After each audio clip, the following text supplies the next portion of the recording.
Uh, with that being said, let's go ahead and get started with a quick welcome and introductions and any general announcements. So Melvin Willis, part of the Racial Justice Coalition, the Racial Justice Oversight Body, and I'm chair of the subcommittee for the Community Engagement and Funding Committee. Melvin, really quickly, did you want me to take roll to establish quorum? Yes, thank you. All right, perfect. Kiki Forrest, there's I'm here. Marcus Walton. Here. Sorry about that. Ronell Ellis, Here. Gigi Crowder, Here. and Melvin Willis. Here. We have 1, 2, 3, 4, 5 members present. Meeting quorum is established. Meeting can continue. Okay, next item on our agenda is public comment for any items that are not already agendized. Is there any members of the public who wish to give a general comment right now? Stephanie has her hand up, and Casey Rain also wanted to make an announcement. Okay, would you be okay calling them in the order that you've seen them? Yes, Stephanie, I saw your hand, but Casey wanted to make an announcement. So Casey, you have the floor. Okay. Hi, good afternoon. My name is Casey Garcia Rain. I'm the owner and president of Rain Community Development. Together with my colleagues at Bright Research Group, we have begun work with the Office of Reentry and Justice on the Restorative Justice Initiative for Contra Costa County that I know many of you have been working towards getting launched for quite some time.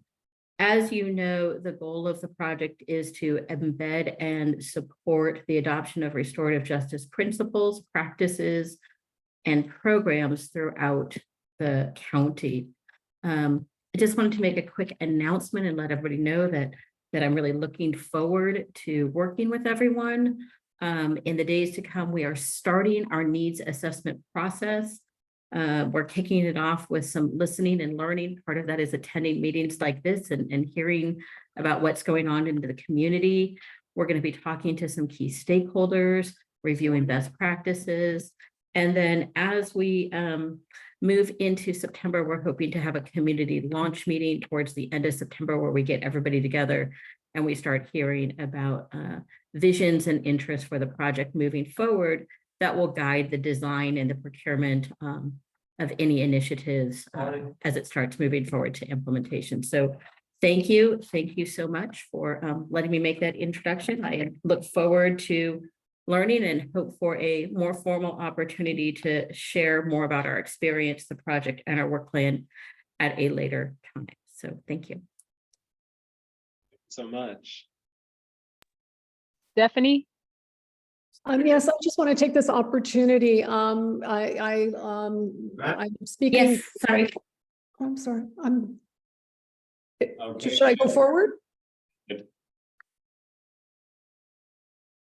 Is it okay to talk right now? Yeah, it is. Oh, okay. I'm sorry. I thought maybe I was interrupting somebody. I live in South County. I'm just taking this as an opportunity as a general member of the public, a resident, to speak on the importance of separating the office of the coroner from the sheriff. I believe strongly in this. I believe that separating the two reduces an over concentration of power. It helps to reduce the conflict of interest issues, and it promotes a safer environment for all county residents, especially those individuals who live in communities that are over-policed. And thank you for the opportunity to speak. Thank you so much. Is there any other general public comment that wanted to be given before we move on? Okay.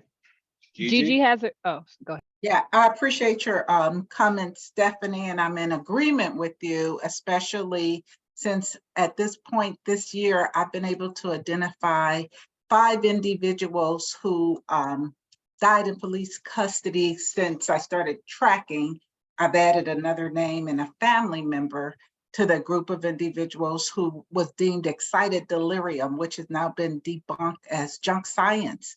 And so we have a sheriff's office that is pretty much blaming individuals for their own death and using science that does not, it doesn't exist. So many of the governing bodies around coroner's offices, around medical professionals are saying that we need to do away with excited delirium. I'm standing with the Quinto family that's has launched their foundation that's really working at the state level, but also now locally to try and have the terminology of excited delirium removed from the language, as BART has also done.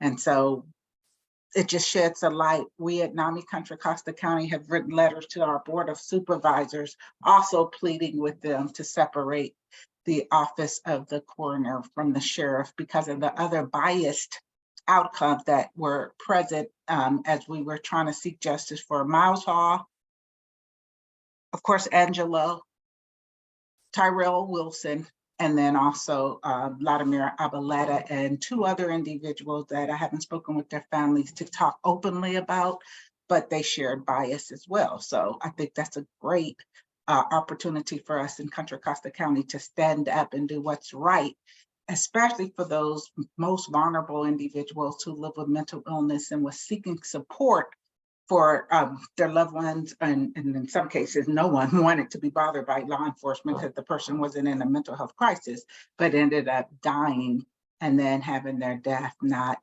be just a justifiable action. So thank you for lifting that up for the work that we're doing in the Quinto family. I'll share that with their family. Thank you so much. With that being said, we'll move on to our next agenda item, which is approval of the record of action for the June 29th, 2023 subcommittee meeting for the Community Engagement and Funding Committee.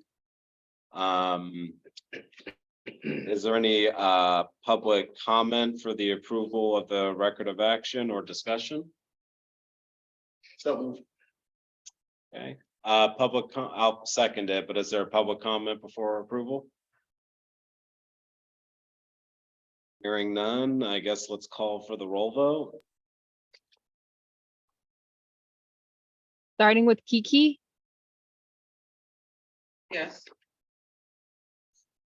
Marcus, Yes. Ronell, Yes. Gigi, Yes. Melvin. Yes.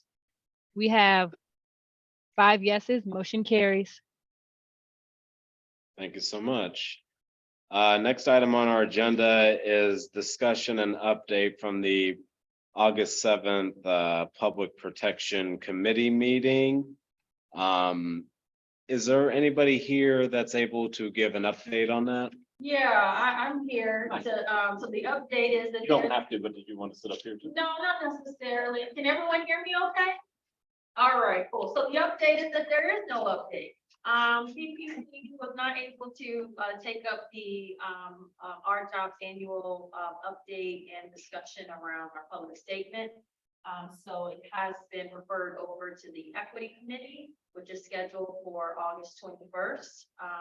I believe at 10:30 a.m. So we'll just have to recalibrate and Defer this item essentially. Yes, yes, Okay. that's the latest. Okay, well, thank you. Yeah. Short, sweet, and minorly disappointing, but thank you for the update. Any members of this committee have any comments on that? Judy? I wanted to thank Patrice for quickly suggesting that it get moved to an earlier date than us having to wait for another Public Protection Committee meeting. So she was quick on her feet and got approval from the chairs to move it to the next Equity Committee meeting, which happens much sooner than waiting. So we don't have to be as anxious. So thank you, Patrice. Any other members of the board who want to discuss? Any public comment on the no update from the Public Protections Committee? All right. With that being said, we will move on to our next agenda item. Thank you, Patrice, for keeping us updated on what's happening. Next agenda item is number 5, revisit and discuss the sheriff office quarterly report. That was a report that was just given at the Board of Supervisors meeting on July 18th. I know, unfortunately, I wasn't able to attend myself due to a personal reason. So I'm happy to kick this off. Or is there any formal presentation that folks on staff wanted to give about this? Or should we just have a discussion?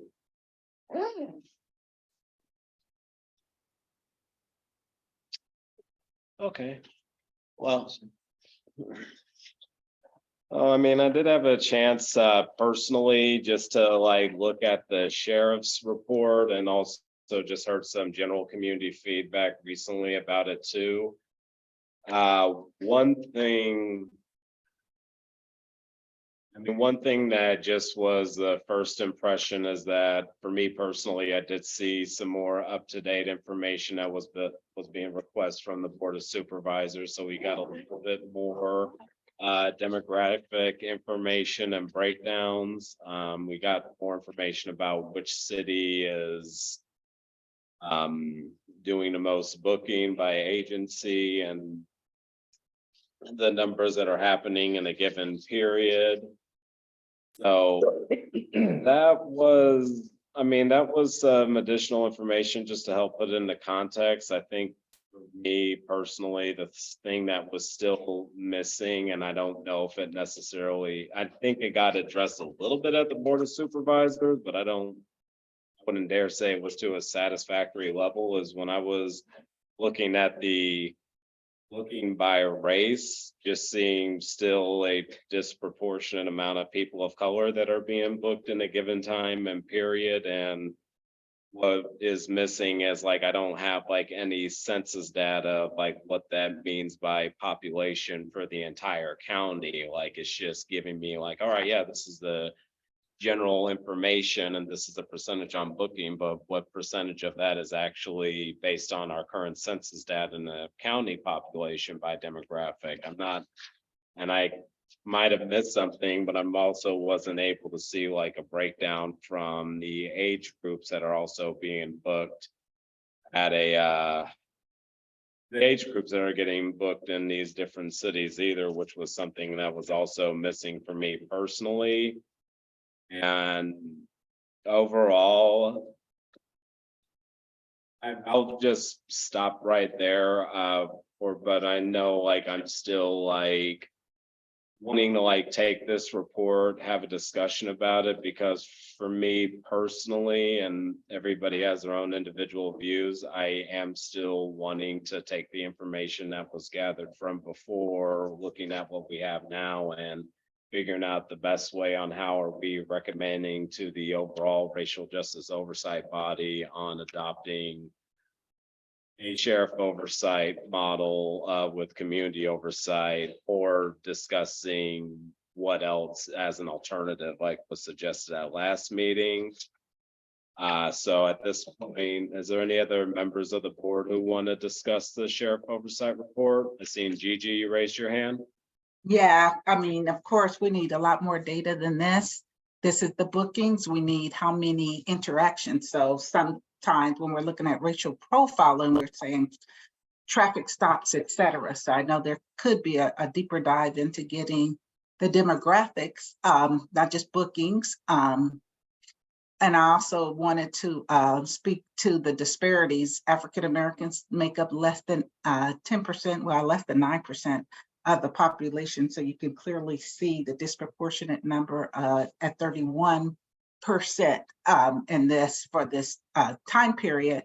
And then if you took a deeper dive, you would see the type of charges are much more severe. And then you would see the bulk of them also will carry with them resistant arrest, which is often used as a plea bargaining effort to get individuals to take a plea deal. So I'm happy that we finally do have demographic information. We at NAMI Contra Costa also did a public records request and asked for information about how many of those individuals actually were booked into the criminal justice mental health unit, because we know we're criminalizing mental health. And we did get back some data that we have an intern looking at, and the vast majority of the individuals also are African American. So I'm hoping that we will press a lot deeper around what we expect from the sheriff in his reporting around demographics as well. But more important than that, because I don't need these reports to know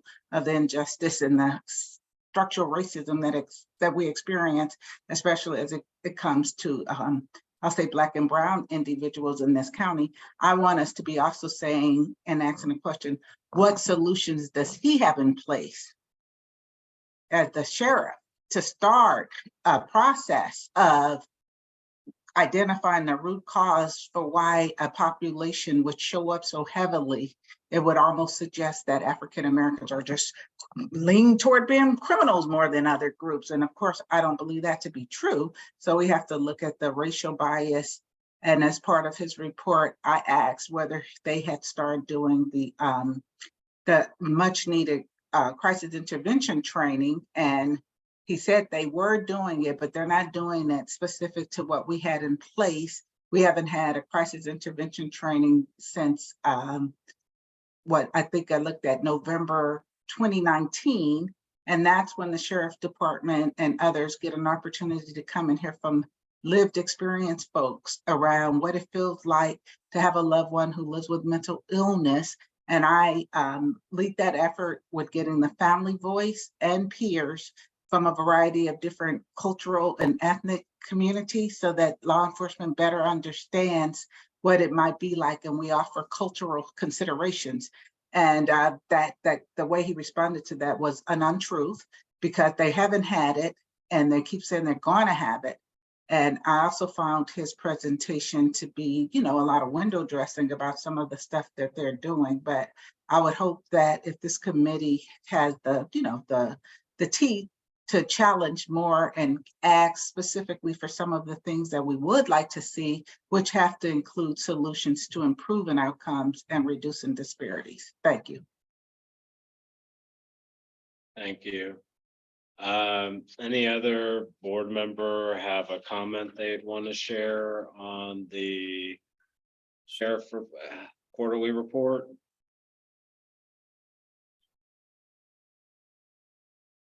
Yeah, I think the other thing that just, and I know Gigi, you just spoke to this too, and I guess I'd want staff's recommendation, the best way to move forward, but I know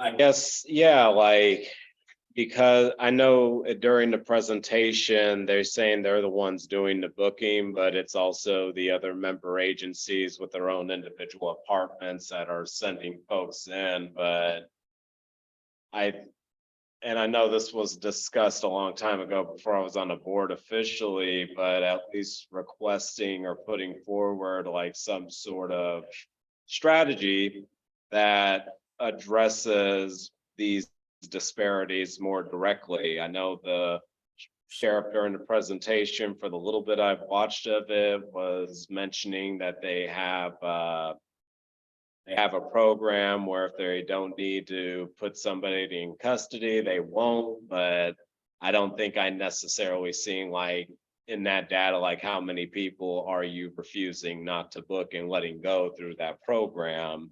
And I'm also not seeing a strategy on addressing, like, at least I don't remember recalling it, but thank you for scrolling down if they are.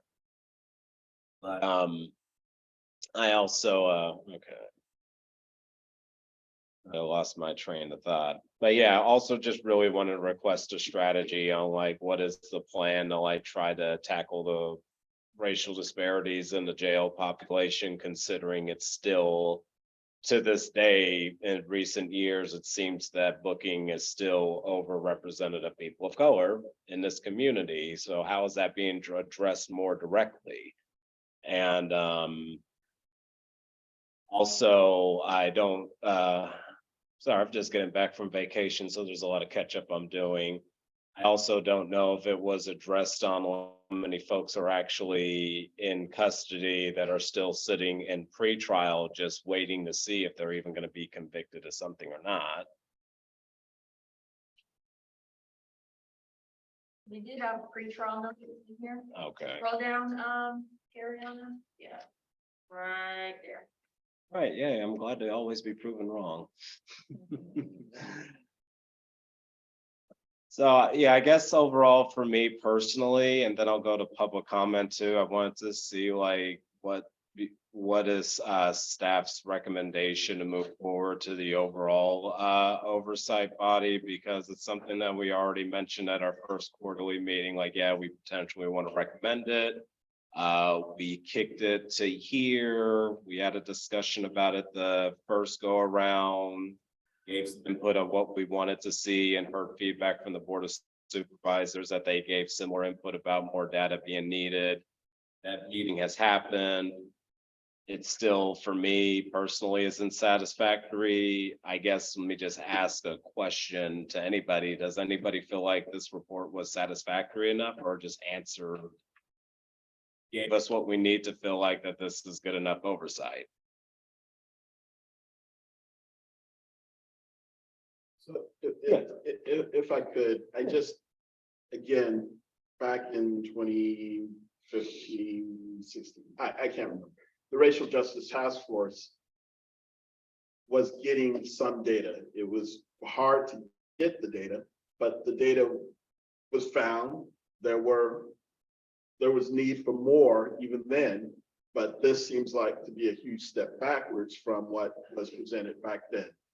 So if staff could go back to the folks who worked on the original racial justice task force, get that data, figure out where it was from, who provided it, and maybe make that sort of a stepping off point for improvement here, that might be something that will give a little more information and a little more knowledge, so that the sheriff's department says, well, we can't, and maybe they can't, maybe, I don't remember if it was probation, if it was the individual agencies who the information came from, but someone got more detailed information and data than this with the original Racial Justice Task Force. And so we're still, 8 years, 7, 8 years later, still sort of begging for adequate data. I think we have the ability to go back and figure out what that data was, who collected it, and start there, do some comparisons, and maybe that could help us move forward instead of having the same conversations about the data. Yeah. Meeting after meeting. Is there any way, I mean, wasn't it, I thought I vaguely recall, wasn't it the Burns Institute that was working on gathering some of that data? I know they worked with DA Becton's office, but I didn't know if they were also doing some work with the Racial Justice Oversight body. Like, Chris, do you remember by chance, like back then, like who we used, or the consultants we had that helped flesh out a lot of the data that helped put the first round recommendations forward to the board when it was still known as the task force? Yeah, so I wonder if you may be thinking of Vera Institute of Justice, because they definitely did a report with the DA's office. Other than that, I think back when Jeff was still here, he had found out that a lot of that data that you see when you look at the RJTF recommendations came out of the county administrator's office somewhere. I don't know exactly how, but that and I can follow up with Jeff just to make sure that's right, but I believe that's what we established, was that someone in the county administrator's office was able to compile that data that one time. So I don't know exactly what the process was for that. You know, the Burns Institute does have data capacity that's come up before, but essentially, you know, it's been on record several times, right? The sheriff's office in particular did not want to share the raw data with us in a form that we could use so that we could conduct the type of analysis that we would need. So yeah, I mean, that's basically I think my answer to that question. I know that I think the task force worked with RDA, and I think is it the JJCC may still work with RDA as a TA provider. So there's a link to them to the extent that they may have had a hand in the data, right? There should be someone in the overall sort of Contra Costa County orbit that can reach out to the right person, or to at least someone that is actively involved in the county on some level, to figure out you know, what that involvement may have been and what data they may have from that. But I think we started you know, our relationship in earnest with the county with the R job.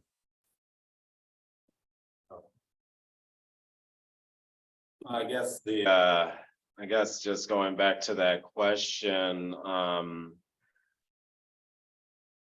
can we get that data again, essentially? I know there's checking in with Jeff to see where they got it from, but is it possible to like resurrect the data that was already found at least from before, so we can just kind of have that as part of some of the ongoing conversation?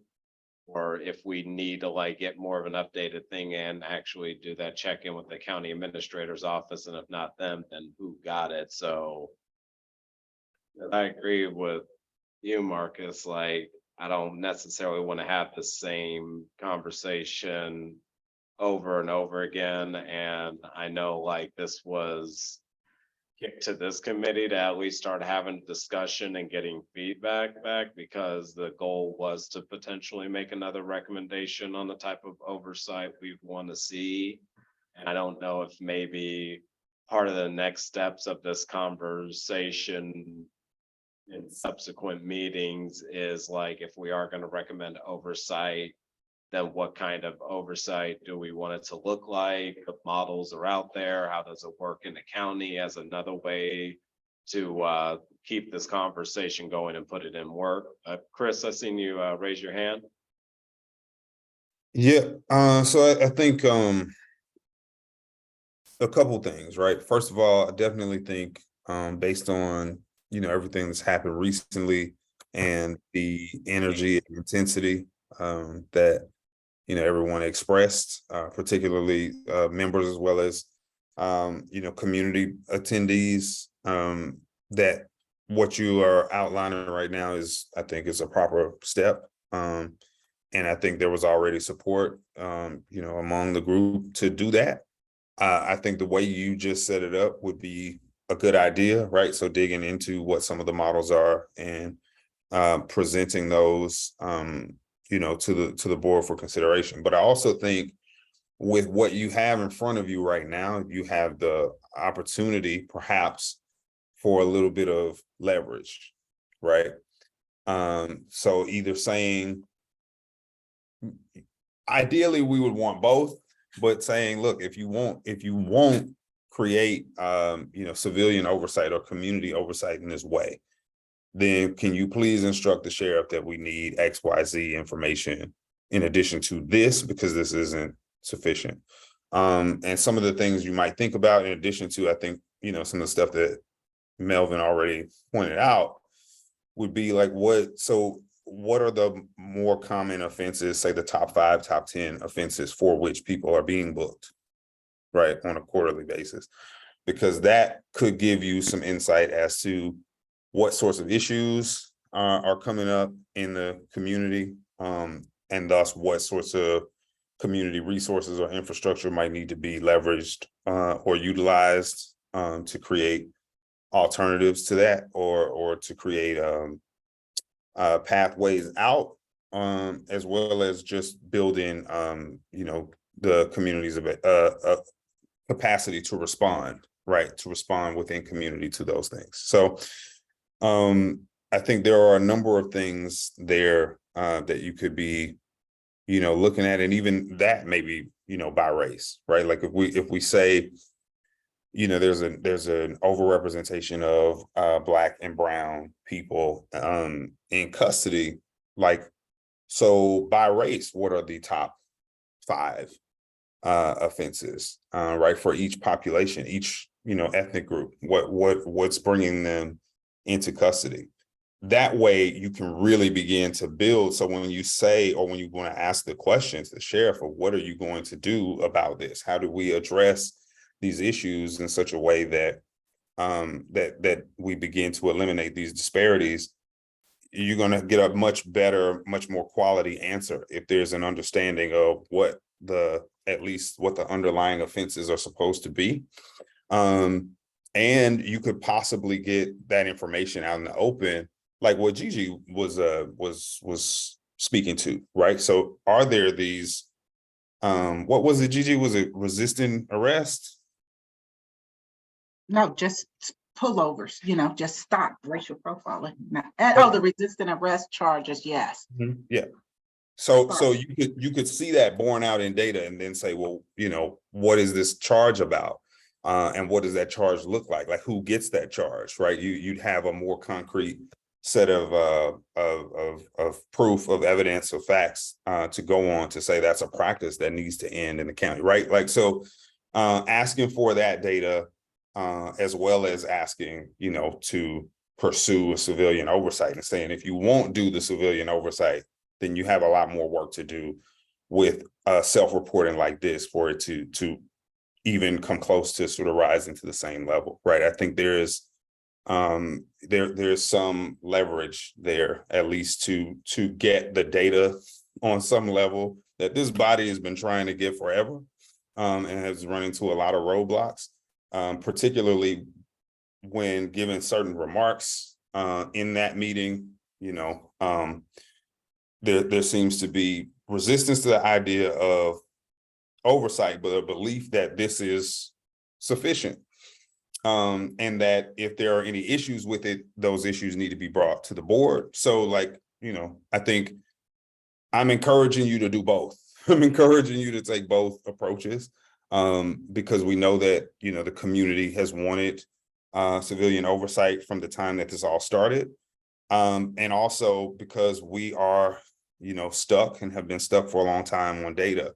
And so how do we, manage both of those needs and present those needs directly to the board and say, like, we need this level of information. We need to answer X, Y, and Z questions, so that we have a better sense of what to do, what to recommend, and we can, place some expectations on the sheriff as to what some of those solutions should be.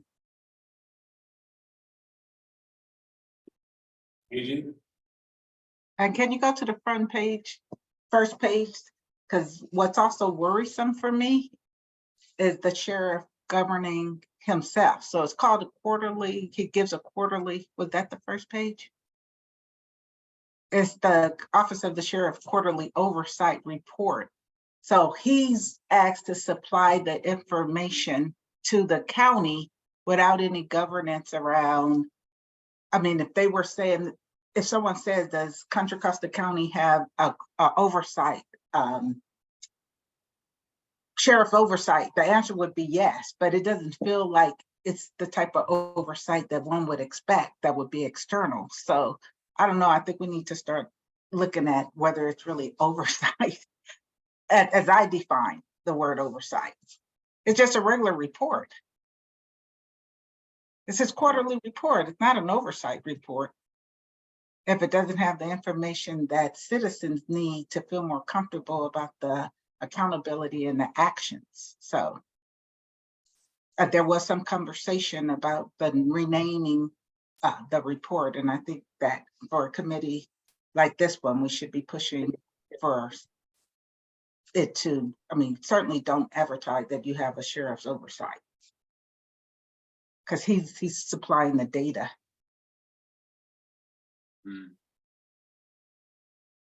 If that makes sense. It makes sense to me.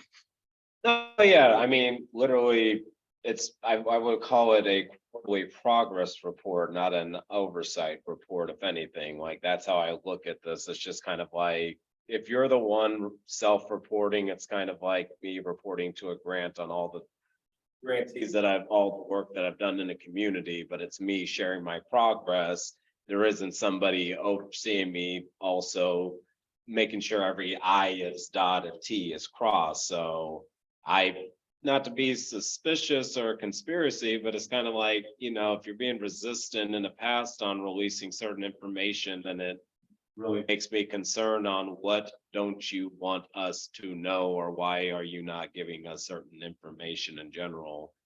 And I do think, I think when we started this and left out a meeting last year, we did say, yeah, let's do the both approach, oversight first. If not, then this is what's needed.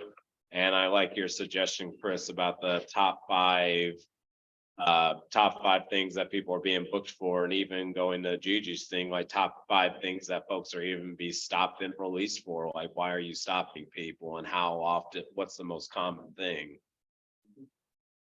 Well, I guess I have a couple of questions. First, we're talking a lot about the data. I understand taking both approaches.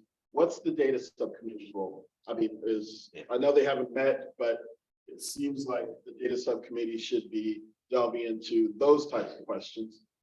And then secondly, is the goal to get a recommendation out of the CEF subcommittee to the greater RJOB regarding oversight?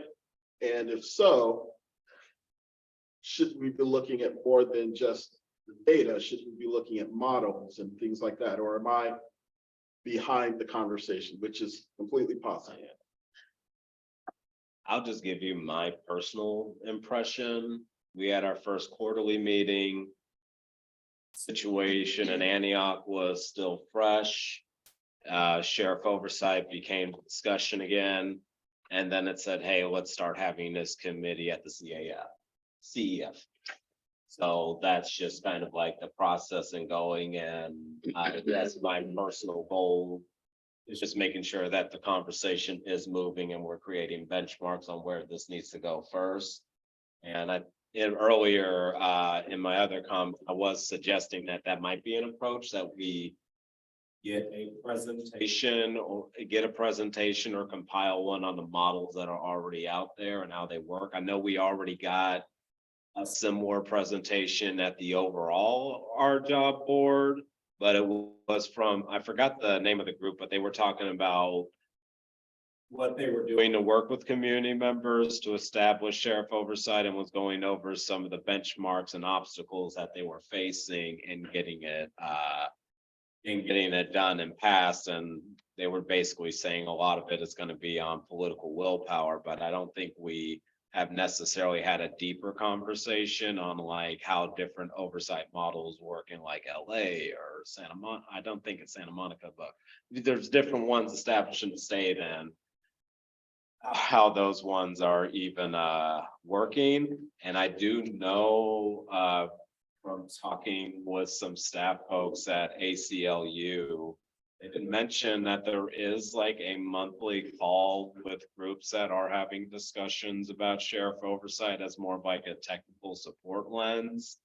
I'm throwing that out there because maybe somebody from that group could help come and do a presentation just to minimize work if they already have that, and just figure out who needs to be reached out to.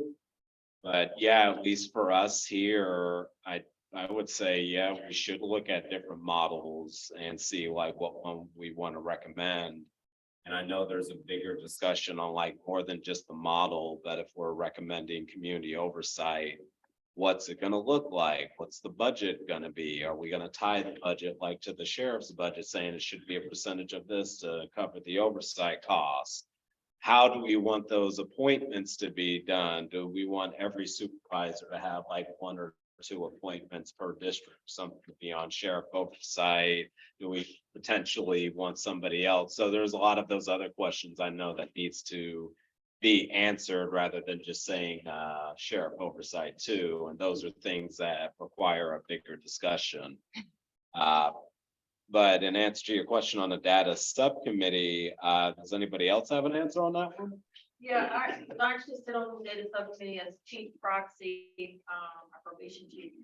And so I would at least say where things left off since the data subcommittee hadn't met yet this year. We're certainly receiving quarterly, I believe quarterly data reports, both from the sheriff's office, probation, and the Office of Ed.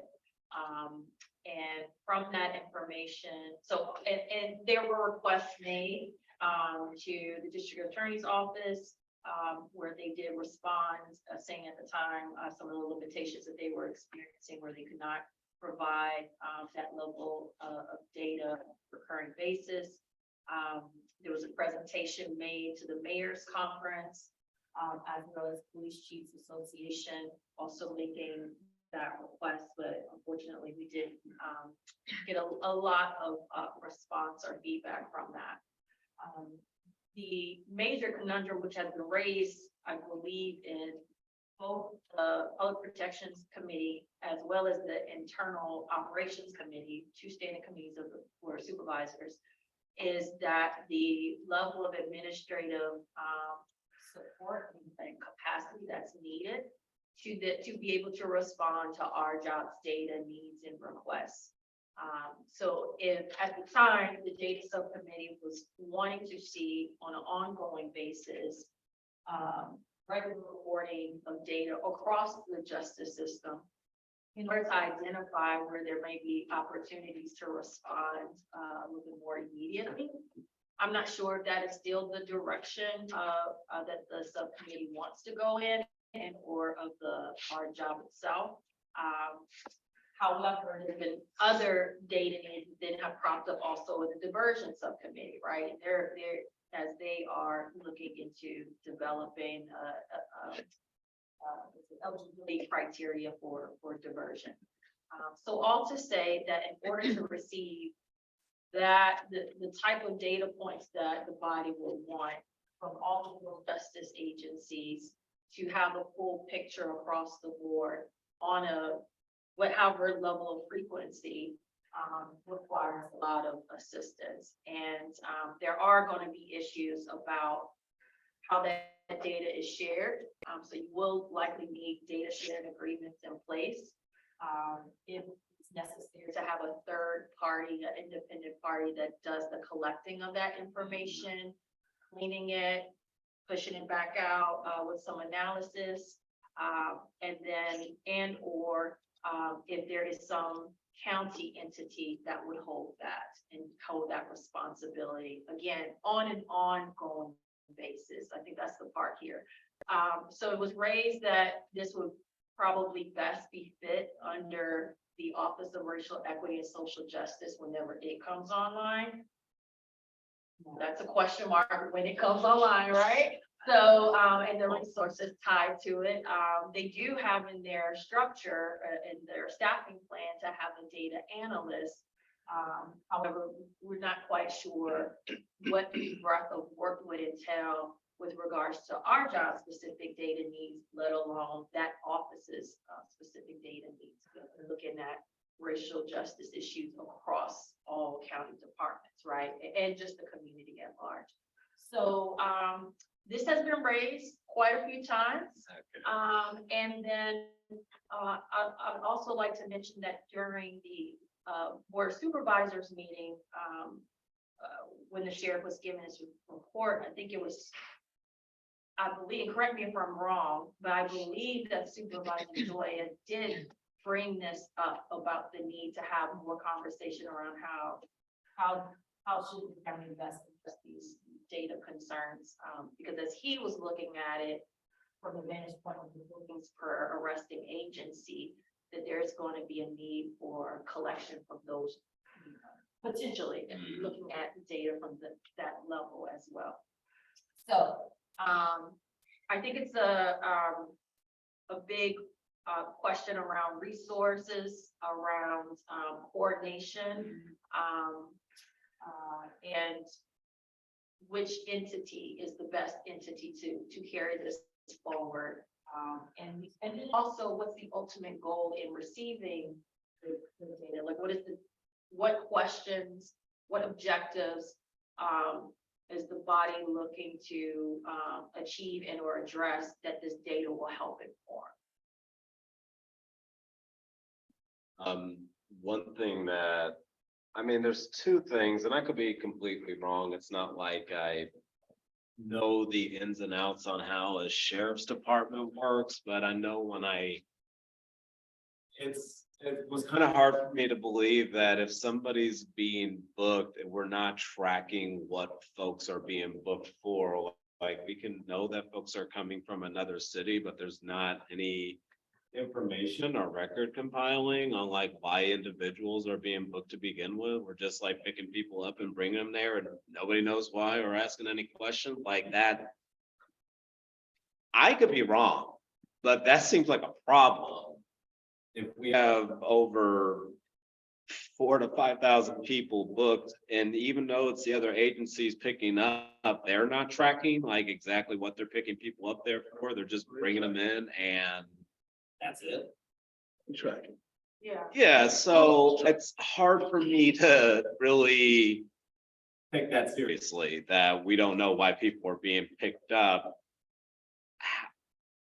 There's something missing there and I want that to be filled in, like if there has to be some sort of record there that is saying like, these are what individuals are being booked for. And if the sheriff's department doesn't have it, then who's the one that has it? Is it the DA's office? Does it all go to the court? Like, where do we get that then?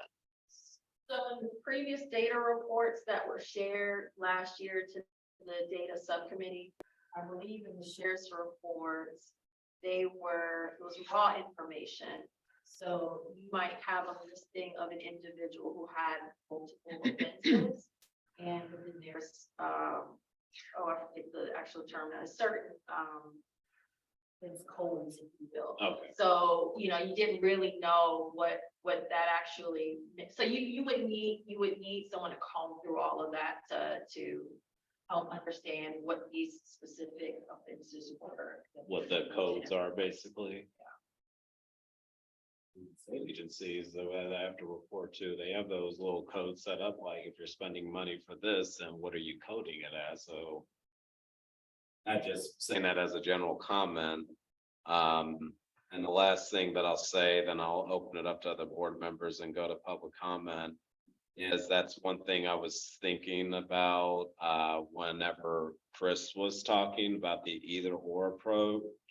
Like if the board isn't going to entertain actually doing a community civilian sheriff oversight, then to kind of what you brought up, Patrice, is there a way like, okay, sheriff, you compile whatever data you need, but can we at least recommend to the board of supervisors that there needs to be a third party operator sifting through that data and actually giving the presentation on like what they're seeing? The sheriff can still give comments if he wants to represent his department if he wants, but I think having at least some sort of third party checking in and giving like an impartial presentation so we can all just kind of take it in, because it also does seem like fluff too when we hear from the person who's given a report about the department that he's running. So that's just the comment I wanted to add in there. Any other members of the board have a comment they want to share? I have a question, because I know last time the quarterly report came out, there was interest in receiving more information. It looks like there's more information now, but what was the mechanism of asking the specific questions to whomever, I'm assuming the board, about getting more specific information into this quarterly report?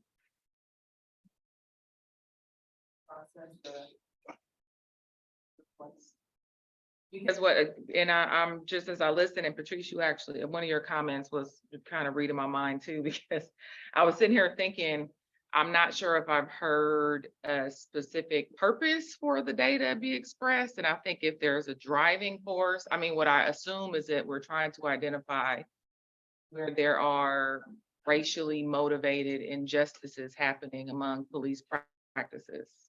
Good assumption. But then Yes. what I think we need to do from there is for folks who feel like things are missing and a few things have been identified, is to actually put together a list of specific questions that you have of the sheriff's office that you would like to see included, like a breakdown of city agent or agency arrests by race and age, for instance, I think came up. Because what I think, and Patrice kind of alluded to this too, and before, because I feel like there needs to be some methodology and you almost have to find out, because all we know now is that there is a disparity of bookings of people of color, period.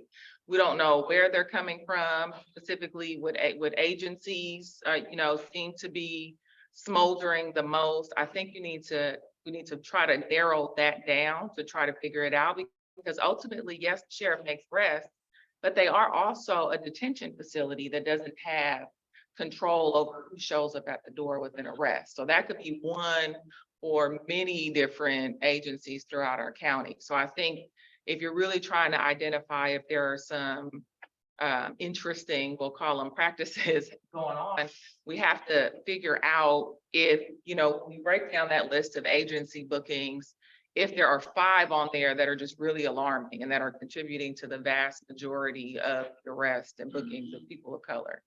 And then another thing that I thought about a few months ago, and I can't remember for the life of me where I was reading about, but I was reading something about a county or agency where other agencies' data helped to highlight the questionable police practices by, for instance, we knew that 1,000, Black people got arrested, but then the court or the DA data pointed out that 75% of those arrests resulted in dismissals. And so stuff like that, whenever we get to a point of being able to compare those kind of numbers, what also brings into question, like, man, what's going on with those agencies if you're arresting all of these people of color, but 3/4 of them end up being dismissed? So something is clearly, misaligned. But just some things that I thought about, because I think before, anybody can ultimately ask for something to be done a different way than it's being done, the issue has to be more narrowed down. Mhm. And I think that's what's missing here. But I also don't know if, in fairness, any of us have said, hey, sheriff, can you add, raise, can you add these specific items of data, pieces of data to your presentation so that these things can kind of be narrowed down? Because maybe it's an issue with the sheriff, or maybe it's an issue for multiple police agencies in various areas that we'll be able to point out. Yeah, Gigi? Yeah, I will share that we have from NAMI-CC asked for aggregated data, like specific data for each city around mental health and ethnicity, et cetera. And I remember going to the Board of Supervisors over a year ago and being shocked that there at that time was no demographic data. So it had not been, maybe if it was requested at that time, but the Board of Supervisors didn't direct the sheriff to provide it. So he was not providing it. So now we're making some progress, I guess, with providing it. And I agree. I'd like to know of those arrests, how many came from Antioch, and the breakdown from Antioch ethnicity wise as well, and the type of charges, since the bulk of individuals now, are, if you look at the size of the city, is consistent with Concord and Antioch having, after the sheriff, the higher number of arrests. But I bet if we broke it down even further, we'd look at Antioch and we'd see the vast majority, like that 31% we saw for overall, I'd say they would probably be more like 50 or 60% African-American. And because I live here and because of the racial text messages, I know it's also positions those residents to have a stronger argument around release of some of those cases, as well as we need information from the public defender's office and the DA's office, because once the person is booked, the DA's office decides whether they're going to press the charges. And once the individual is booked and they are referred to an attorney and they don't have the funding, the public defender's office then decides what, how they're going to support the individual. And we have far too many plea bargain cases as well. I'm just, I'm across the board looking at disparities. And so I think, we need to do a deep dive into all the agencies. Then we look at probation, we look at more African Americans in that system and getting outcomes that are not desirable for the individuals as well. So my assumption was we have this committee, racial justice oversight body for improving outcomes for individuals, for making sure that we don't have any disparities at all. It's hard to believe in a county of its size with the population demographics that there would be only 3.2% agents, that are arrested or booked. How does the language barrier factor into that?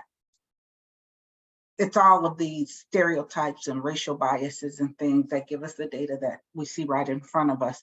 But I also know the name of this committee, and I came and joined this one because there's the last part of it is funding committee. And I came to the overall racial justice oversight body asking for funding to support the work we're doing in Antioch around healing because of not just the first group of text messages, but the more recently released group of additional text messages that have done great harm to residents of Antioch. So I don't know if that's a part of the agenda today, how we support what does this mean, community engagement and funding committee. So I'm just curious if I'm in the right place. Circle thing that is on the agenda today.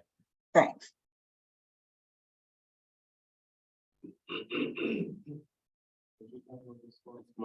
Oh, yeah, just in responding to Kiki's question about a formal process to make those requests. I did send out a notice to, this was prior to our the R Jobs quarterly meeting in July. Fortunately, we didn't reach quorum, so that meeting was canceled. But prior to that, I did send out a notice to all our job members to start deliberating or thinking about or brainstorming what are some asks that you'd like to bring before the PPC. When we're going to do PPC update, that now becomes equity committee. And I think, and so I say all that to say, I think that's an opportunity on the 21st.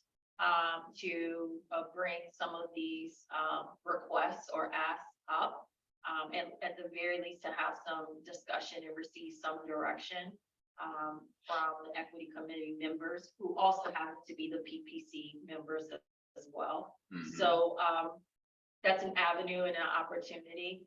So though there may not be a formal, which is what we were hoping for, to put together a formal written sort of list of requests or what have you, but at the very least, and I'm not sure if we're past the deadline yet for the agenda posting, but at the very least, our job members can attend that meeting to share during that time frame of some of the requests that you would like to see be moved on. Whether it's in regards to reviewing oversight models and or specific data points, more specific data points you'd like to see in the sheriff's report. Yeah, make sure that when everybody shows up that they're maintaining that they're speaking as an individual and not having a serial meeting on accident. Well, yeah, I would probably ping certain people out one by one to make sure we don't punish anybody later.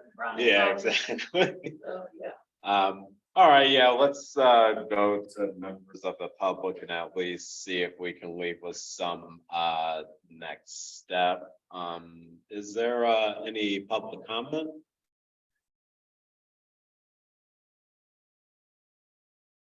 Okay, Doug? Doug has his hand up. Yeah, thank you. So I just want to state, first of all, I'm Doug Leach with the Multi-Faith Action Coalition and the Racial Justice Coalition. And I just want to state the obvious that this isn't the equivalent of independent civilian oversight of the sheriff. At least a few of the supervisors say they can do it. We don't need an independent oversight body. We'll do the oversight. And so far, this is their version of what that oversight would look like. It's not the same. The sheriff is, just presenting a bunch of data and a few highlights that he wants to put before the Board of Supervisors. And the supervisors ask questions about or make requests about improving the way the data is presented and things like that, but they're not asking any hard questions. Like, for instance, focusing on the detention facilities. I don't see anything in this report and haven't heard any questions about complaints or grievances from the people who are in the detention facilities, and how those grievances and complaints are handled. And if there aren't grievances and complaints, whether they're being suppressed by some, discouragement. And also, Gigi brought up the occurrence of in custody deaths. The data show that there's only been one in the last year and a half, but there were several in custody deaths several years ago that I recalled reading about. An independent oversight body could be asking questions about those. Let's look into these in custody deaths and figure out whether the detention facilities were following best practices and these deaths occurred in spite of that, or whether there were mistakes made by the detention facilities, and how can those be fixed. So anyway, that's just my thoughts about how this is not the same as an independent oversight of the sheriff's office, and it's not what the Racial Justice Oversight Body or the task force envisioned in their recommendations that got stricken from their final report.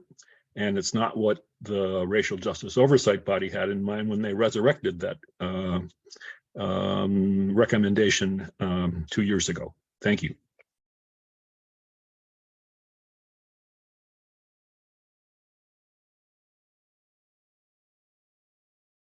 Jane also has her hand up. Yes, if you could just look at the chat, I really can't talk where I am at the moment. Okay. Jane left a message in the chat that reads, as board here today and community pointed out at the SOUPS meeting, this report title oversight must be changed. Media will pick this up and it's wrong.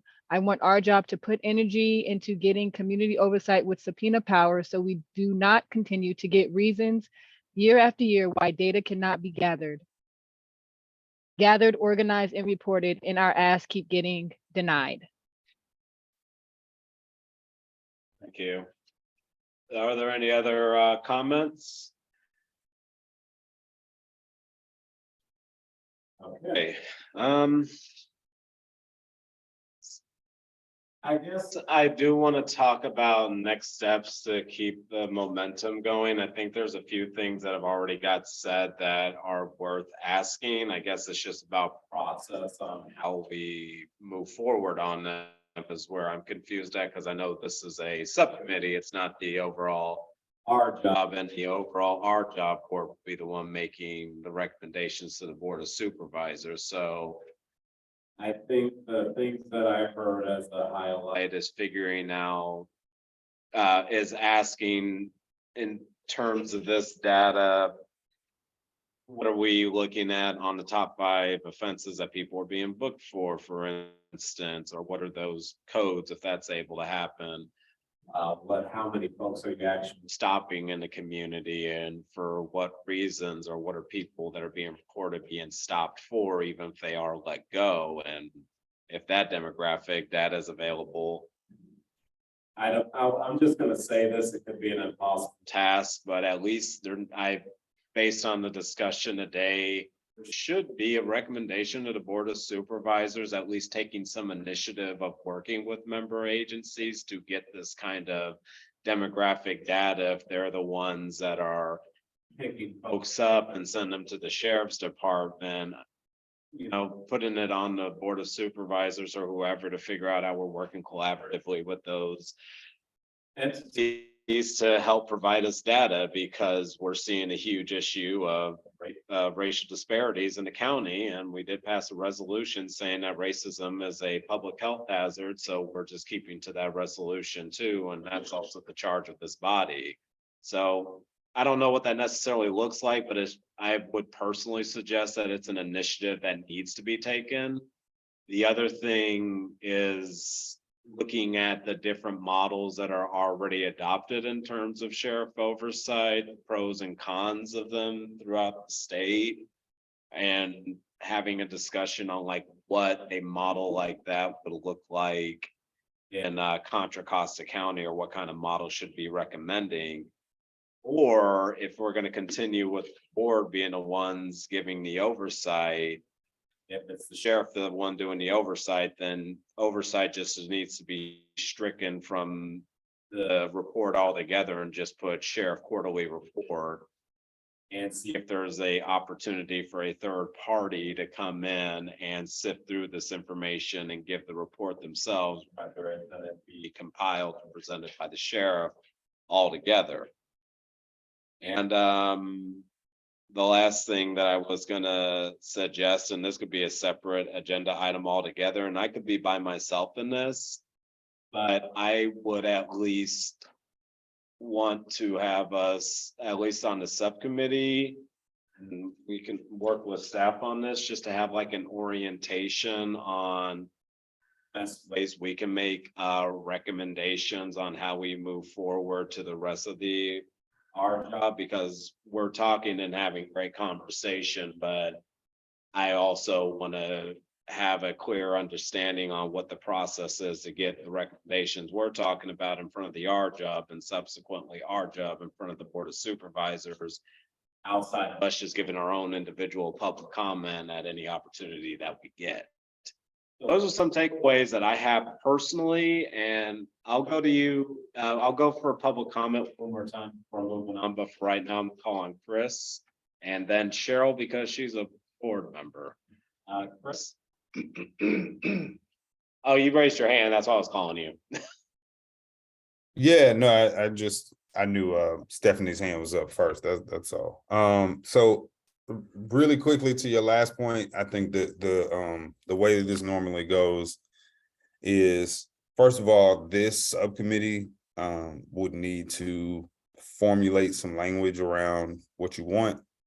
And then that language could go into a subcommittee report for the next quarterly meeting.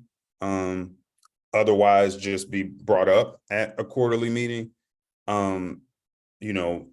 With that language in the agenda for folks to look at, to propose that the body adopt this recommendation. Likely there, may be some edits or revisions or whatever changes before a final vote to approve it, at which point the body is decided one way or another on that recommendation, and it can go up to the board. That's the way that would go.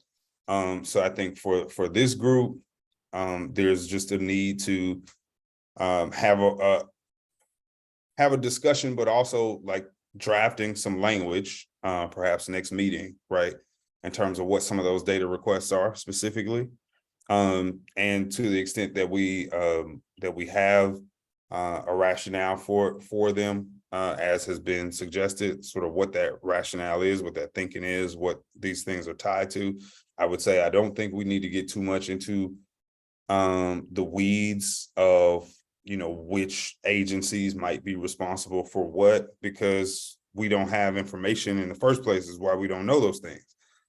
So there's nothing wrong with tying it to a reason or a rationale, but in terms of trying to make very specific asks that would require insight that we can't currently get because we're not currently getting information, I think we can only do so much.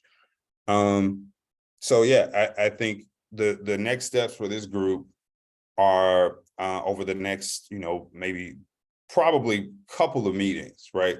Developing the language for what those asks are, and also beginning to sift through what other state models of civilian oversight of law enforcement look like, because those are all things that you're going to need to, be pretty firm on, or at least be able to present a few options. But it would be good, I think, for this body also to not just present options, but to, have talked through, which options you think might be best for the county, and then even to take that up to the larger R job for further discussion, and an approval, and then a final vote that goes toward a recommendation. So it seems like those are the next steps. Like I said, those will take, a couple of months to finalize, but it seems like that's the course of action going forward. Thank you. And I'll just call on Stephanie and then Cheryl.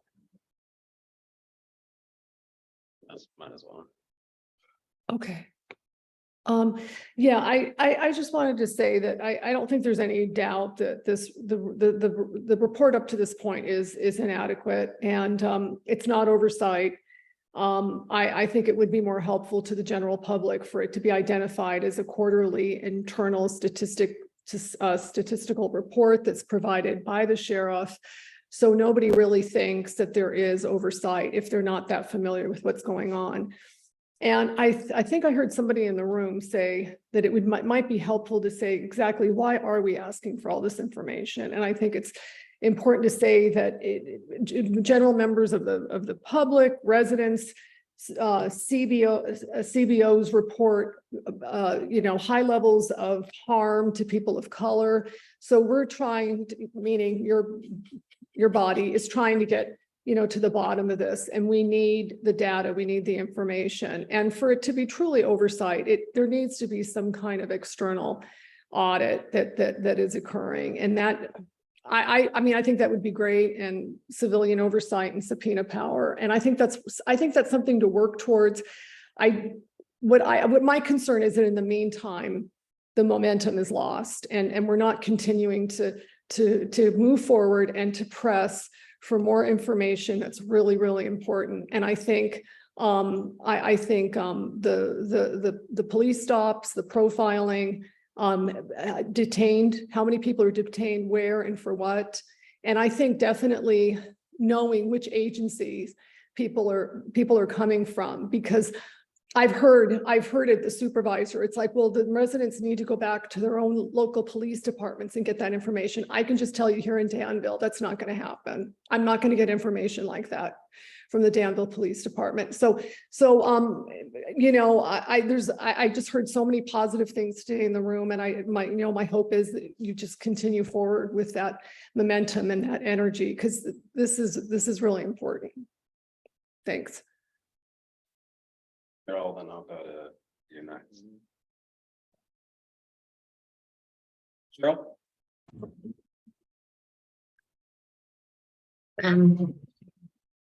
Yes, good afternoon. There's a couple of things. So when we started discussing this idea of having, a civilian sheriff oversight body again, it wasn't at the behest of the Board of Supervisors, and they pushed back by saying that they didn't have the power to do so. And that was before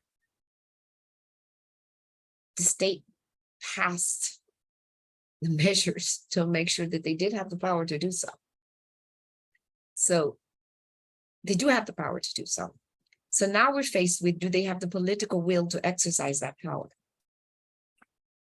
And do we have the Constitution as a body that is armed with that duty to push back against those who do not have the political will to do so.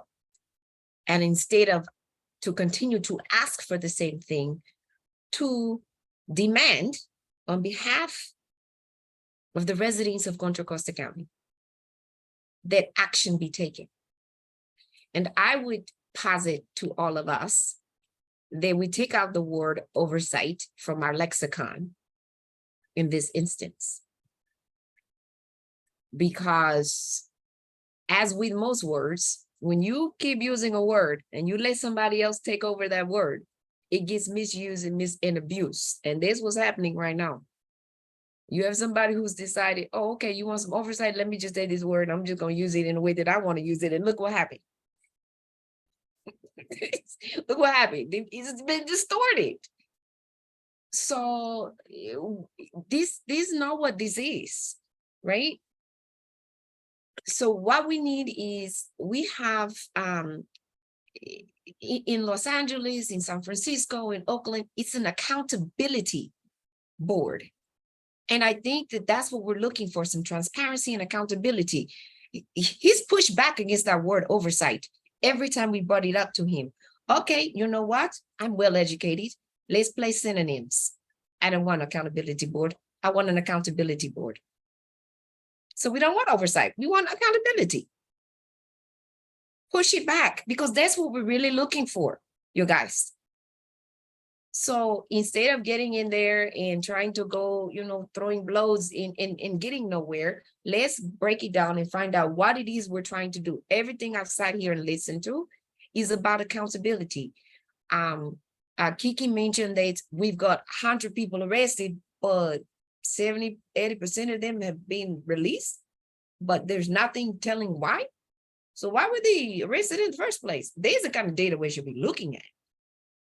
Why were they arrested in the first place? And where's the paperwork for that? I don't want data for the purpose of gathering data, and none of us should. We should have a purpose for why we want the data and what we're going to do with it once we get it.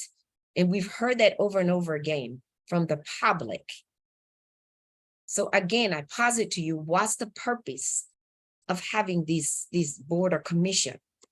If you look at what the Los Angeles County Board of Supervisors, why they appointed those 9 commissioners, their charge was for public transparency and accountability with respect to that sheriff's office. It was to help facilitate those things. It wasn't oversight. It was not oversight. And that is what he keeps balking at. I don't need your oversight, okay? But you are accountable to us. And as a public entity, you do owe us transparency into what you're doing. You can't operate behind an iron curtain. So I would just say, maybe that's where the conversation should start. Maybe that's what we should be saying, something about how do we balance safety and equity, and how do we make sure that the outcomes that they tell us are supposed to happen, how do we ensure that those outcomes are what is supposed to happen? Safety and security, behavioral outcomes, the mental health outcomes that they promise us. How do we hold people accountable for that? That is why I say, change the language, you change what we get in the end. What are we looking for? And how do we posit it to them in a way that is more acceptable? And then I guess we will get what we aim for. This was my contribution to this conversation. Thank you. Thank you, Daryl. I guess just to, if nobody is against it, this will just have to be another agenda item for our next meeting, and taking a page from Chris's and Cheryl's book and everybody else. It's just next subsequent meetings, just looking at the models that are already out there, and then starting to narrow down on a model that we want to push for, even how we want it to be named, just to, not just to Cheryl's point, even how we want it to be named, the function that we want to serve in terms of its accountability. And during these conversations, also just diving deep on if this is the reporting model that the board is going to stick with, then coming up with recommendations on how these reports need to be conducted if it's going to be the board that is looking these over. So those are just going to be conversations that we just need to continue to dig deep on and have at least come up with something before.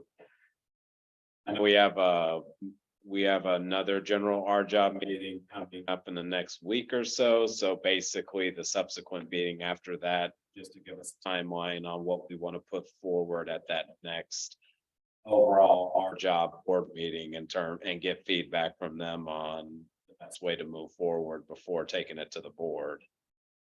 Gigi? Yeah, I'm excited about the conversation we've had that has been going on in this county for quite a while now. I joined this committee with a focus on community engagement and funding opportunities, so that while we're looking at improving outcomes and putting pressure, we're also healing. And I'm hoping that maybe I misinterpreted the title of this committee, but I didn't hear us talk about anything related to funding. So maybe somebody define the purpose of this particular meeting. That was my suggestion earlier, is getting, for me too personally, it's just kind of getting more of a orientation about the past practices of these meetings before I came on, and just how we are focusing on that funding piece, because I'm sitting here as the volunteer chair, but in terms of saying, hey, this is the best way and mechanisms we need to do to go funding X, Y, and Z. I don't want to be arbitrary about it. So at the next meeting, I think it'd be good for us just to get a general orientation discussion about the functions of this committee and the process on how we are not only engaging with community, but also recommending different funding mechanisms, because I know part of that process is, let's just say, for instance, we're going to be making funding recommendations. It's going to have to go to the R-job, and the R-job is going to have to put it to the Board of Supervisors, is what I'm assuming, unless there's a pot of money to this R-job sitting around that I don't know about, that we can just do at our discretion. But we need to have an orientation next meeting, I think.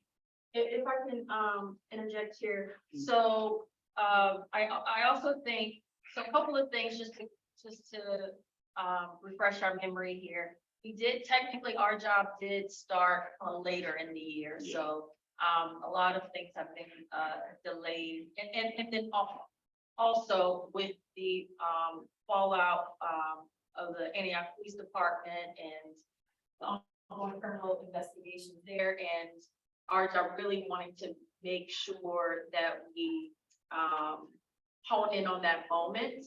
I think a lot of the work that was being done or worked on in the year prior, we just haven't had a chance to revisit it yet.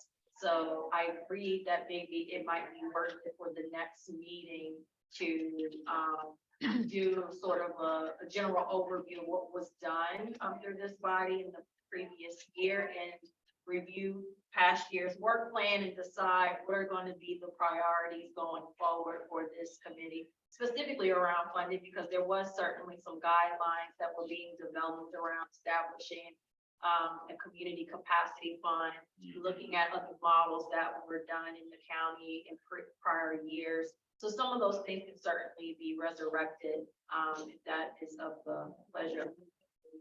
And anyone else that I feel like here we're also still just kicking the can down the road. I mean, for me, living in Antioch, seeing the pain and going to the bigger R-job more than 4 months ago and saying, hey, is there an opportunity to find some funding to support the healing process in Antioch, and being told this was the place that I can come, and now it's being pushed back out even more. I appreciate you so much, Stephanie, for making a private donation for the conversations young people needed to have and supplying the pizza. But if there is an opportunity for this committee to provide some funding to start the healing process, which I was told there was by the chair, Alan, then we should do that. I mean, the waiting. I mean, it's for me very, very difficult. I'm pulling funds, as I said before, from sources that, you know, are kind of unstable to make sure that there's a presence that young Black people in Antioch are cared for by communities. I don't know who else is doing the work in the way that we're trying to do it. But for me, if there was some funding and I was told I should come here to look for it, I don't understand why we would have to wait. The community engagement part is the part that we're doing. We're engaging the community who's been harmed because we have the disparities we talked about earlier today. And then so there has to be solutions that shouldn't wait while young people suffer, while the prison to school to prison pipeline continues to grow and get clogged up. I just think we could do better. Thanks. So this is an agenda item, and or actually, if there isn't any objections, can we move on to the next item on the agenda, which is just discussion update on community healing circles? Here, no objection. Let's move on to that. And maybe this could be a way that, maybe this might be a way to probably get something started. Because at the last meeting discussion that we had, well, once again, just taking a page from our job to have this conversation here on what the community healing circle should look like. Should the what's the role that the county is playing? Is the county funding to support healing circle efforts already underway? Are we gonna want to do something on our own as a county? And if we do something on our own as a county, who would be the person to facilitate that discussion? Because we are going to be dealing with people's pain and trauma, and it'd be best to have experts who are best to suit that facilitation need to be there. And we left off the list of folks that we wanted to reach out to. I was only able to reach out to 2, which included NAMI and ACE, because they were already doing outreach and are currently continuing to do community healing events, especially as it relates to Antioch. And I hadn't had a chance to check in with any of the other folks on our staff on like how we could do reach out efforts to some of the groups and names that came up.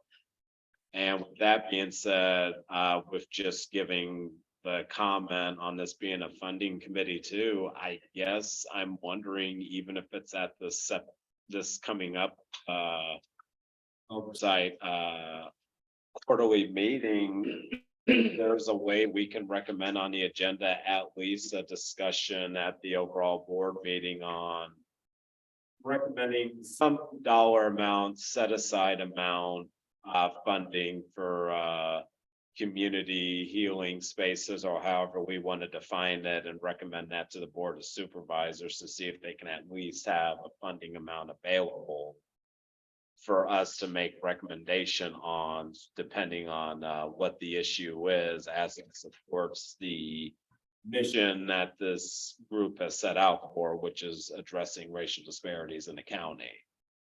That's the quickest and first step I could think of, is having that as an agenda item for our overall meeting, because if there's guidelines that were drafted out there that can be resurrected, it signals to me that I guess there isn't a process in place yet. And maybe at minimum, while we're still developing a proper process, we can at least have a set aside to make recommendations as needed, similar to us crafting letters and making statements on what's happening in Antioch, and figuring out that process, at least from there. So I'll open up the discussion on those comments, and also the community healing circles and the county's involvement in general. Are there any board member discussions?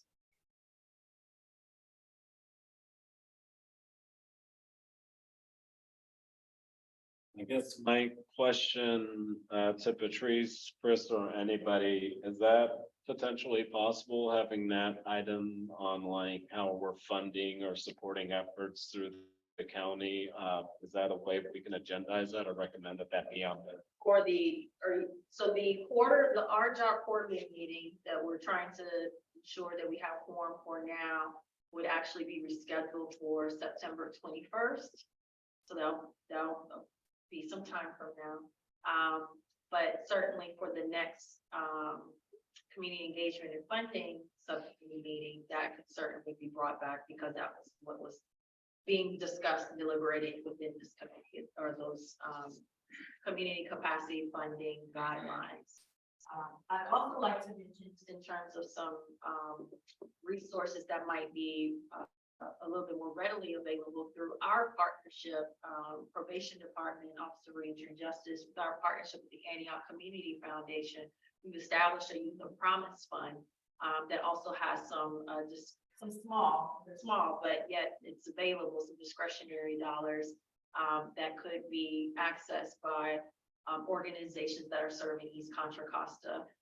So I would think applying for those resources, which is a really quick, simple application for might be at least some additional resources available to have or support some community healing sessions, at least out in this county. Yeah, I personally would, like the, whatever, within capacity, whatever, recommendations that were already being discussed in terms of the outline funding capabilities, but also if there's like a quick bullet point list on funding that is available right now that we can get, that being provided from the county, that we can get groups to apply to, especially if they're quick and more centered on community healing too. If there's like a list, so that way, as we're figuring out our criteria with our job, working through the Board of Supervisors to get their approval, we can at least be advertising opportunities that are already there. Is that possible for the next meeting? Just to have like a quick presentation on something that was already done, and obviously I'm not dictating, I'm just suggesting right now.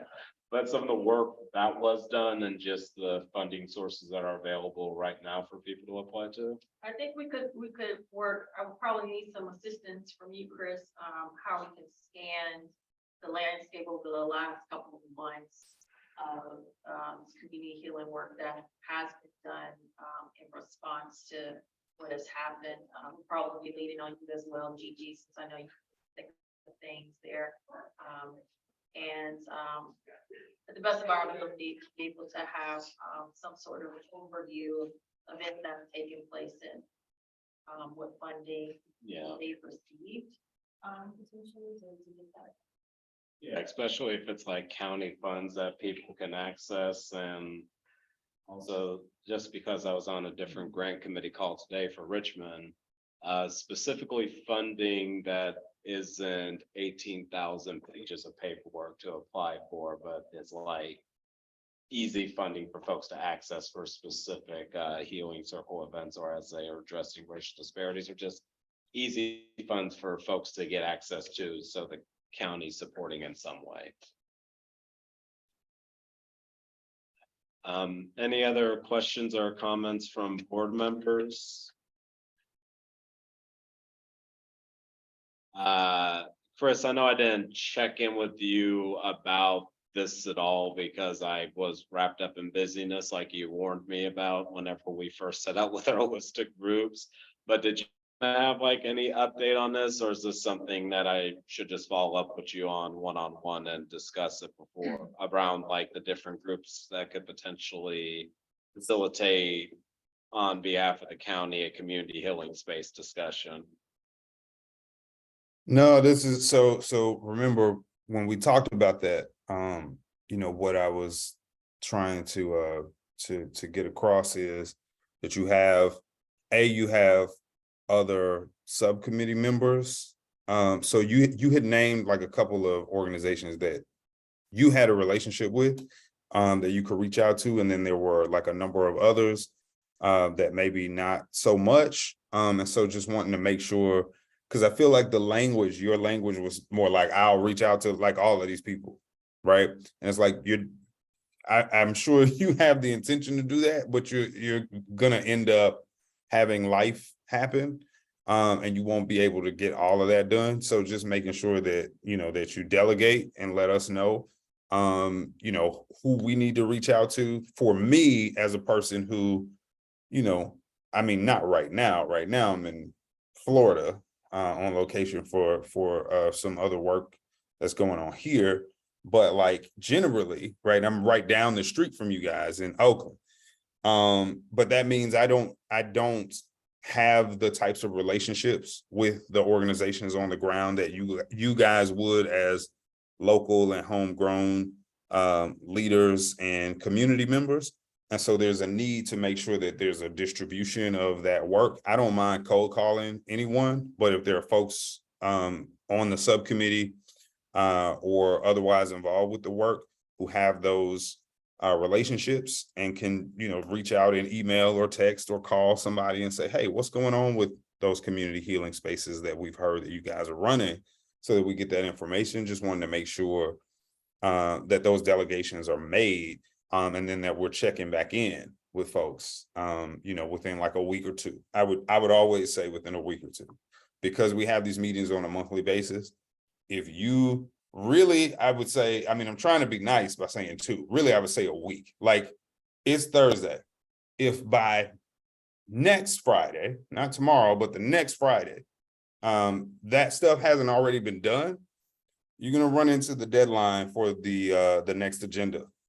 And so what happens is we end up kind of running in place, because we will come to the next meeting and basically kind of filibuster and say the same things we said last time, because we really didn't, move forward. And so that's just one of those things that as you continue, in this capacity, you'll see.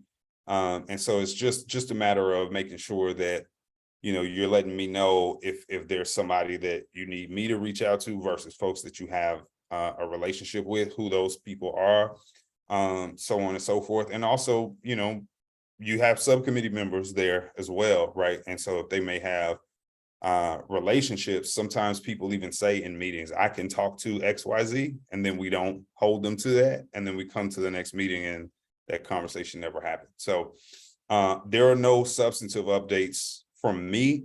But if you would like to, recommend, 1 or 2 offices or organizations that I should reach out to, I can do it. It'll be a cold call, but I'm fine with reaching out either way to try to figure out what some of those spaces have looked like. And if someone is able to come here to talk about them. I would just add that we have covered quite a bit of ground already in terms of things that we need to come back and close a loop on within the next meeting or 2. So realistically, how much time are we going to have in the next meeting to have folks come in and sort of discuss where they are with community healing circles, if we want to get language up about data requests from the Board of Supervisors to the Sheriff's Office, and if we want some of these other things that we've discussed, right? There's some of this that's going to require language, even the funding that we've talked about, or the way that you put it, right? Having funding set aside for community healing spaces, and what should that amount be, right? Like that would be something that you want to sort of lay out, and then it goes up to the RJOB for further deliberation before it's voted on and it goes to the board, right? So those are all things that we're going to want to come in with drafts, right, ready to discuss. So we're going to have a packed agenda either way. It's just a point of, do we think, with the things that we've identified, that we still want to make space for the folks to come in and speak at the next meeting about sort of what those updates are. That's good feedback, and yeah, no, that's complete good feedback on that.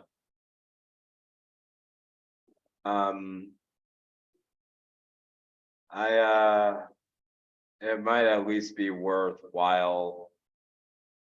Even if we're not talking about like us doing that community healing space, at least worthwhile having that discussion on recommending to the R job on that set aside and at least walking away with like a draft criteria on like what that amount should potentially be and what for and target area, so on and so forth, so we can like work out that criteria during the meeting and also recommend it to the R job, and more than likely that's going to be continue to be refined on and built on, but at least let's get the ball rolling on that, because yeah, to Judy's point, community engagement, good at that, but funding committee still be good to understand. And it sounds like there's been discussion on that, but you know, that's not really clearly laid out on how the funding part of this committee works. Yeah. So Yeah, now I could just chime in really quickly and say, as far as that, so that's one of the major sort of work plan or agenda items historically that we tried to tackle is community capacity fund. The way that we were doing it is trying to help sort of reentry programs and other, you know, potential alternatives to incarceration that are community based to receive funding. And not only funding, but also some programming in terms of how to build or scale their programs, how to maintain, you know, as a nonprofit and, you know, all of that sort of stuff. And so we talked to some folks from Jeweled Legacy Group who provide technical assistance with that sort of thing, and got some ideas for how a model might work. Essentially chose a model and made a recommendation to the board that a technical assistance provider be tapped to build out a community capacity fund and program that was responsive to the things that this group outlined that it wanted. The board essentially said that there wasn't enough meat on the bone, that we needed more fleshing out in terms of what it was that we were specifically asking for before technical assistance could be authorized for funding. But in part, the CEF at that time was doing it that way because they were saying, well, we're not subject matter experts on building a community capacity fund.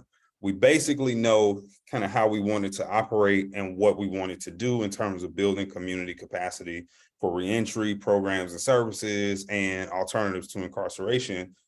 But at some point, someone needs to actually like administer this and oversee it and get it off the ground. And that's not going to be us in our capacity. And so it should be someone who has the expertise to do it. So that's sort of where we are. And there seems to be a need to build perhaps a more robust proposal to send that forward. But we were kind of stuck on what that should look like, what the missing components were, and needing to regroup. It seems on some level that the issue really was that there is a deficit in terms of folks feeling comfortable, and I think rightfully so, with actually trying to build that program all the way out, because that's not anyone's job, right, who is on this subcommittee. And so knowing that folks actually do that we actually had people who have built such a program speak to us, saying, how about we have someone with that expertise oversee this? But we know that we wanted to fall within these guidelines, and that so far hasn't been enough. So that's been part of the issue in terms of securing the community capacity fund, which is a direct recommendation from the Racial Justice Task Force. Okay. Well, I guess the thing that came up in that comment real quick briefly is, all right, I see I know we can run over, but I see we're running at 5 and I want to respect people's time, but I know like the Measure X task force, you know, they're over Measure X and they have a set amount of funding they get because of Measure X, but they also have a structure in place on how they're making recommendations to the Board of Supervisors on things that need to get funded too. So maybe there might be something we could take a page out of their book as like a blueprint. Because at the end of the day, we're making a recommendation to the board on how the funding should be spent. I think one thing that I don't want to arbitrarily have a just say on is like, how much money are we asking for the set aside? And what are we basing that off of? I mean, it could just be based on like huge racial disparities that were happening and costing, but just having a base justification and dollar amount that we need to request, like that's something that we need to narrow down on too. So, looking at the time, I'll just ask one more, go around if there's any board members, staff, if anybody has any discussion or want to add on comments. Hearing none, are there any public comments on this agenda item? Casey has her hand raised. Go ahead. Thank you. I just wanted to acknowledge this very important conversation. I've put some thoughts and feedback in the chat. I am including the record of this conversation as a component of the needs assessment for the Restorative Justice Initiative. I've listed my key takeaways in the chat. Just again, thank you for your time. I look forward to seeing the formal meeting minutes and look forward to listening again to the community in subsequent meetings over the next several months. Thank you. Final call for public comment. Going once, going twice. So to asking my quick question on agenda item number 7 before we adjourn for our Thursday, September 14th at 3 p.m. Starting at 3 p.m. Yeah, well, okay, yeah. As from 3 to 5, does that work for y'all that are here? Okay, well, in that case, thank y'all for your time. Drive safe. Thank you to all the Zoom participants. Chris, get some sleep because you're all the way out there in that timeline. And meeting is adjourned. Thank you. Thank you. I just didn't want.